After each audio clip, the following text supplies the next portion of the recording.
G'day and welcome folks, it's Gary here, Commodore of the Melbourne Whittley Cruiser Club, and welcome to day 11 of the 14-day Whittley Isolation. Today I'm going to be talking to you about what we do on our 2380 when we use the barbecue. So this is our barbecue. It's a Magma marine barbecue, fully stainless steel. It's the Newport 2. It's the smallest of the range of 3 that you can buy out of the Whitworth catalogue or from Whittley. This barbecue retails for about $689 and the cover about $100. Most important that you do have a cover if you want to, like we do, leave the barbecue mounted to the rear rails on the back of your boat all the time. The cover actually contains all of the things inside your barbecue and stops you from losing them as you travel down the road. So our barbecue comes complete with a temperature gauge, locks. We've actually purchased the Magma cast iron griddle, which is an optional extra. It costs about $110. Barbecue comes with the 3 removable steel grills, and highly recommended that if you're going to use it, utilise the small aluminium foil trays to cook anything in, keeps a mess. You then use the barbecue wipes to wipe up the fat from that and store them. Don't tip the oil and whatever you've been cooking into the water. The other option is the reversible griddle, which actually captures your oil around the edge. Great for grilling or for the eggs and bacon, and you can buy them for each size, comes with the handle. So let's go and have a look at our gas bottles. The gas bottles for the Magma barbecue are a small disposable gas bottle that does not have a valve.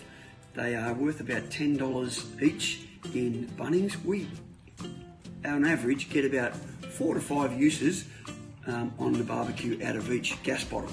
We actually store the gas bottles in a 100ml PVC container in the anchor well. Now, the reason behind that is because they don't have a valve, they are and can be susceptible to leaking, and so what we do is to avoid having the gas leak inside the cabin of the boat, where it can create a confined space and could kill you with asphyxiation.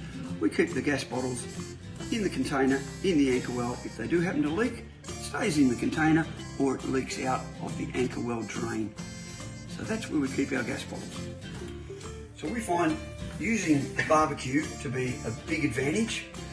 It's very simple. The gas bottle connects to the regulator. So we're screwing that on and piercing the rubber seal. We also, why we do enjoy using the barbecue is because you're cooking outside of your boat. You're cooking so that the heat is not staying in the boat, the gas is not staying in the boat, and the fume's not staying in the boat. It's then quite a simple process once you've put the gas on, and we should get a flame. There we go.